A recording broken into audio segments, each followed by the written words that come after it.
ایسی نہیں جو اس کے خیالات کے تابع نہ ہو۔ ہر چیز انسان کے کوئی بھی عمل کرتا ہے، اس کے پیچھے اس کے کوئی نہ کوئی نیت، اس کے پیچھے کوئی نہ کوئی ارادہ، کوئی نہ کوئی سوچ کار فرما ہوتی ہے۔ تو اصولی طور پر جن خیالات اور اصولوں کی روشنی میں انسان زندگی گزارتا ہے، حقیقتاً وہی اس کا عقیدہ ہوتے ہیں۔ عقیدہ کی اہمیت کے حوالے سے آج کا ہمارا موضوع ہے کہ عقیدے کی اہمیت اس مثال سے اور زیادہ واضح ہو جاتی ہے کہ جس طرح ایک جسم ہے اور اس کے اندر جان ہے۔ جسم چاہے جتنا خوبصورت، توانا اور بڑا اور صحت والا کیوں نہ ہو، اگر اس میں جان ہی نہیں تو پھر وہ کسی کام کا ہے؟ وہ کسی بھی کام کا نہیں ہے۔ اسی طرح اللہ تبارک و تعالیٰ نے بتایا کہ عقیدے کے بغیر کوئی بھی نجات نہیں ہے۔ عقیدہ بنیادی چیز ہے۔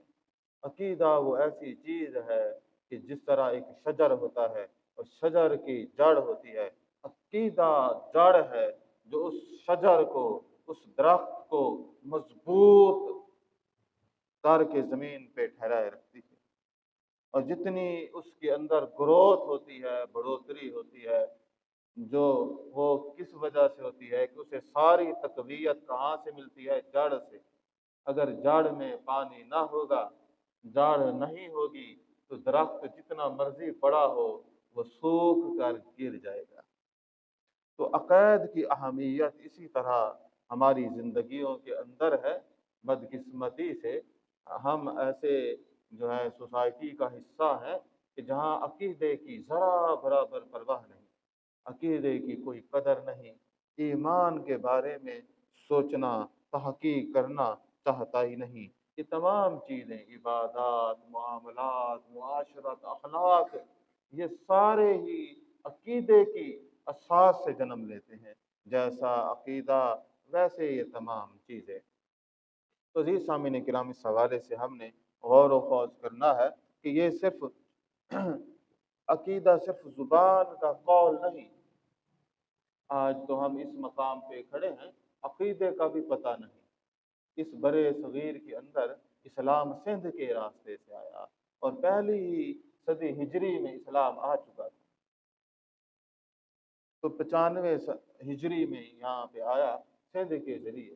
تو میں نے ایک جو ہے سروے کی ویڈیو دیکھی کہ جس میں وہ سندھ کے لوگوں سے بنیادی سوال پوچھ رہے تھے۔ تو ان میں جو ایک سوال یہ تھا کہ ہمارے رسول صلی اللہ علیہ وسلم کا کیا نام ہے؟ تو وہ بھی جواب نہ دے پا رہے تھے۔ یعنی اس سروے میں اگر مثال وہ میں نے تو وہ دیکھے کہ 15 ایک لوگ تھے کہ جن میں بارش بھی تھے، سفید داڑھی والے بھی تھے، ایک تو ماشاءاللہ شکل سے بڑے کوئی مولانا نظر آ رہے تھے۔ ان سے جب انہوں نے پوچھا کہ ہمارے پیغمبر کا نام کیا ہے، تو انہوں نے بتلایا کہ حضرت ابراہیم۔ یہی اسی طرح کا ایک اور واقعہ جو ہے اجمیر شریف کی درگاہ پہ ہوا، اور ایک خاتون کا کسی اینکر نے پوچھا کہ آپ کیا کرنے آئی ہیں؟ تو انہوں نے بتایا کہ بھئی ہم جو ہے چادر پوشی کے لیے آئے ہیں۔ تو انہوں نے اسلام کے کوئی بنیادی اس ادھیڑ عمر عورت سے سوالات کیے۔ اسے تو تصور جو ہے خدا اور تصور رسالت کا پتہ تک نہ تھا۔ میں یہ نہیں کہہ رہا کہ وہ اکثر لوگ نے، کہ یہ بھی تو لوگ پائے جاتے ہیں۔ جہاں ہم اکثریت کی بات کریں تو چلو انہیں یہ تو پتہ ہوگا، تو کیا اسلام کے بنیادی نظریات یا توحید کا پتہ ہے؟ کچھ بھی پتہ نہیں۔ رسالت مآب صلی اللہ علیہ وسلم، نبی کی ذات گرامی صلی اللہ علیہ وسلم کا جو ہم نے ایمان رکھنا ہے، اس تصور کا، اس مقام کا، اس حیثیت کا اعتراف ہے؟ ہرگز نہیں۔ جب کوئی آدمی کسی ملک کا آئین تصویب کرتا ہے تو وہ پھر اس کو ساری شکیں ماننا پڑتی ہیں۔ پھر رسول کو مانتے ہیں، رسول کی مانتے نہیں۔ عزیز سامعین کرام، صرف بعض تو ایسے ہیں کہ انہیں زبان بھی صحیح انہیں پتہ ہی نہیں ہے۔ اور یہ جو اقرار باللسان ہے، تو جو زبان سے اقرار کرنا ہے یہ بھی لازم ہے، خاص طور پہ اس جو ہے معاشرے میں یہ بھی اسلام ہی کی مرہون منت ہے۔ زمانہ قدیم میں جو بادشاہ ہوتا تھا وہ اسے خدا کا اوتار سمجھا جاتا تھا، وہ ذل الہی بن جاتا تھا، اس کا ہر فرمان خدا کا فرمان ہوتا تھا۔ جب کوئی اہل توحید جو ہے وہ اعلان کرتے اپنے ایمان کا تو وہ جو ہے انہیں زندہ جلا دیتے تھے۔ حضرت ابراہیم علیہ السلام کی مثال آپ دیکھ لیں، اصحاب اخدود کی مثال دیکھ لیں تو اخدود الناری ذات الوقود، تو یہ ساری باتیں مقصود کیا ہے، یہ وہ کیا کرتے تھے، وہ ان کو کیا وجہ تھی کہ شرک مانیں گے تو حکومت چلے گی، شرک کا انکار بادشاہ اپنی مخالفت سمجھتا ہے۔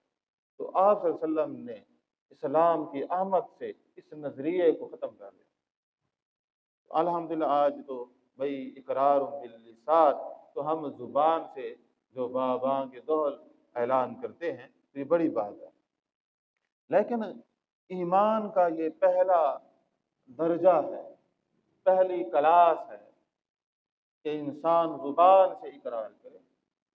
دوسرا ہے کہ تصدیق ہو، تصدیق ہو کس سے؟ بالقلب، دل تصدیق کرے۔ دل اس وقت تصدیق کرے گا جب اسے علم ہوگا نا، علم نہ ہو، کسی بات کا علم نہ ہو اور اس کی اساس اس کے دل کے اندر نہ ہو، جب تک دلائل برہان قاطعہ جو قرآن نے پیش کیے ہیں ان دلائل پر جتنی اس کو دسترس ہوگی، ایمان کی جڑیں اتنی ہی مضبوط ہوگی۔ ہمارے ہاں کئی لوگوں جو ہے ان کے ایمان، مثلا وہ ہیں قلیل لوگ، بھائی میں نے فلاں بات سنی تو میں نے ایمان چھوڑ دیا، تو اتنی کمزور جڑیں اہل شرک کی اللہ تعالیٰ پہ کتنی کمزور جڑیں۔ تو تصدیق قلب کے لیے ایمان کو سیکھنا پڑے گا۔ ایمان کی حقیقت کو جو ہے فورس اور طاقت کے ذریعے منوایا نہیں جا سکتا، بلکہ ایمان کی جو تعلیم ہے وہ دلیل سے حاصل ہوتی ہے۔ اسی لیے ہر آدمی جو ہے وہ دلیل علم کے ذریعے سے جو ہے وہ ایمان حاصل کرے۔ کسی کو ڈنڈے مار مار کے کہیں پہ پڑھ کلمہ، تو زبان سے تو پڑھ سکتا ہے، دل جس حقیقت سے واقف ہی نہیں اس حقیقت کو مان کیسے سکتا ہے۔ تیسرا بھی درجہ ہے، یہ صرف تصدیق بالقلب کے بعد بات ختم نہیں ہو جاتی، بلکہ فرمایا کہ اب اس کا تیسرا درجہ ہے، وہ ہے عمل کا اسباب۔ یہ کوئی شجر ہو بڑا ہی شاندار خوبصورت اور بڑا تر و تازہ ہو، بہار کا موسم ہو یا اس کی جو موسم ہوتا ہے پھل کا وہ موسم ہو، سیزن آیا ہوا ہو اور ایک پھل بھی نہ ہو، تو اس شجر کو کوئی فائدہ ہے؟ مالک کیا کہے گا؟ کہے گا یہ کسی کام کا درخت نہیں، اس کی کوئی فائدہ نہیں، کیونکہ یہ درخت ایسا ہے کہ یہ پھل نہیں دیتا۔ آج ایمان کا دعویٰ تو ہے، اس کا کوئی پھل نظر نہیں آتا، اس کا پھل ہے کردار، اس کا پھل ہے اعمال صالح، اس کا پھل ہے اخلاق، تو وہ پھل جو ہیں وہ نظر نہیں آتے۔ تو شجر چاہے جتنا بڑا ہو جائے تو پھل دار نہیں ہوگا تو وہ کسی بھی کام کا نہیں ہوگا۔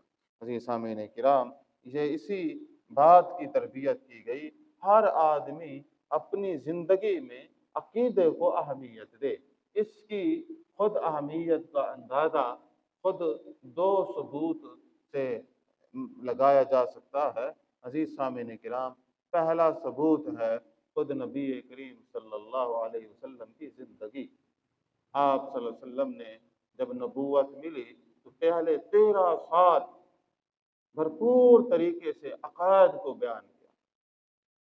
اعمال کی تعلیم جزوی ہے، ایمان پہ بھرپور بحث ہے، نہ عقیدہ توحید، عقیدہ رسالت اور مکی صورتوں کا تو موضوع بھی آخرت ہے، تو عقیدہ آخرت تو ان کا بھرپور بیان ہے۔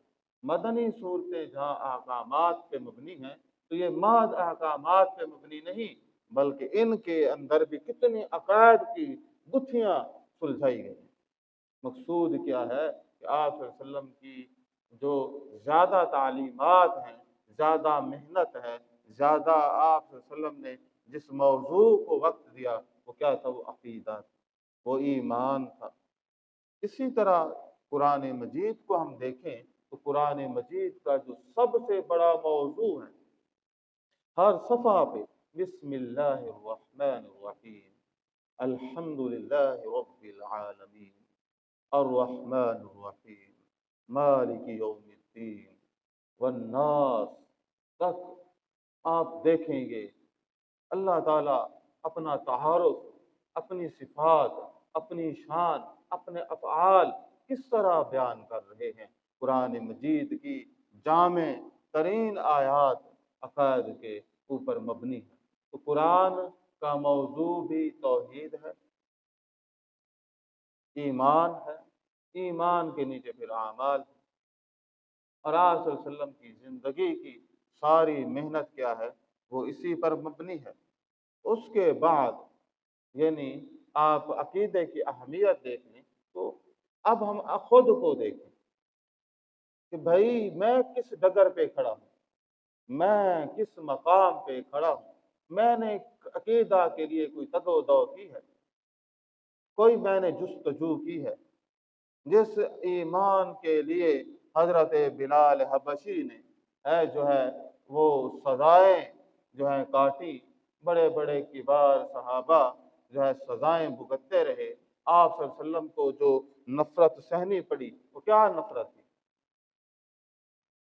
تو وہ نفرت ایمان، حضرت ابراہیم جیسی عالمگیر شخصیت جن کا اتنا اعلیٰ مقام، وہ کہ ایسا کسی کو فرزند ملے گا، ایسا باہمت نوجوان جس کا اخلاق اعلیٰ، جس کا کردار بے مثال، اور ایسا بے مثال کہ اس زمانے کی تاریخ میں کوئی اس کا ثانی نہیں ہے۔ اسی طرح کوئی اور بات دیکھیں تو مقصود کیا ہے؟ باپ جو اولاد سے سب سے زیادہ محبت کرتا ہے، اللہ تعالیٰ نے فرمایا المال والبنون زینت الحیات الدنیا، اور یہ جو مال و بنون ہیں اور اولاد ہیں، اور اسی طرح فرمایا کہ یہ بنون جو ہے یہ فتنہ بھی کہا گیا۔ تو مقصود کیا ہے کہ یہ جو مال ہے اور اولاد ہے، انسان کتنی محبت کرتا ہے اولاد سے، لیکن وہ ابراہیم کو اس کا باپ کیا ہے جلانے پہ راضی ہو گیا۔ مقصود کیا ہے؟ مقصود یہ ہے کہ جہاں حق والوں کو تکلیف پہنچی، سب سے بڑا عذر تھا توحید، سب سے بڑا اختلاف تھا عقیدہ۔ عزیز سامعین کرام، تو ہمیں بھی اس حوالے سے بڑی جستجو کی ضرورت ہے، بڑے غور و فکر کی ضرورت ہے، بڑی وقت نکالنے کی ضرورت ہے۔ میں نہیں ستے اٹھے بس آ گیا، یا بس توہن کرہن سننی پڑ گئی بات نہیں، اس کے لیے تو پوری کوشش کرنی پڑے گی۔ الحمدللہ یہاں تو 60-70 سال سے یہ دروس ہوتے ہیں روزانہ، عشاء کو، صبح کو، اور یہ سارے سلسلے جاری رہتے ہیں، تو یہ تو بڑی بات ہے۔ تو لیکن ارد گرد کے لوگوں کو کوئی پرواہ بھی نہیں ہے کہ بھئی میں اپنے ایمان کی پہ محنت کر لوں، اسی ایمان پہ میرا نجات ہے، اسی یہ ایمان کی بنیاد پہ۔ پہلا تو سوال بھی ایمان کا ہے، ایمان کے بغیر عمل کی کوئی ویلیو نہیں ہے۔ تو اس زمانے کی بات اللہ تعالیٰ نے سورۃ الحجرات میں بیان فرمایا قالت الاعراب آمنا، اعرابی لوگ یعنی بدوی لوگ، دیہاتی لوگ کہنے لگے آپ صلی اللہ علیہ وسلم کو کہ ہم ایمان لائے۔ ہم کیا لائے؟ ذات گرامی نبی کریم صلی اللہ علیہ وسلم کی موجود ہیں، وہ آئے اور اعرابی لوگ کیا کہنے لگے آپ صلی اللہ علیہ وسلم کو کہ ہم کیا لائے؟ ایمان لائے۔ کس کی بات سن کر؟ پیغمبر صلی اللہ علیہ وسلم کی بات سن کر، یا چلو کوئی دور تھا تو کسی صحابہ کی بات سن کر،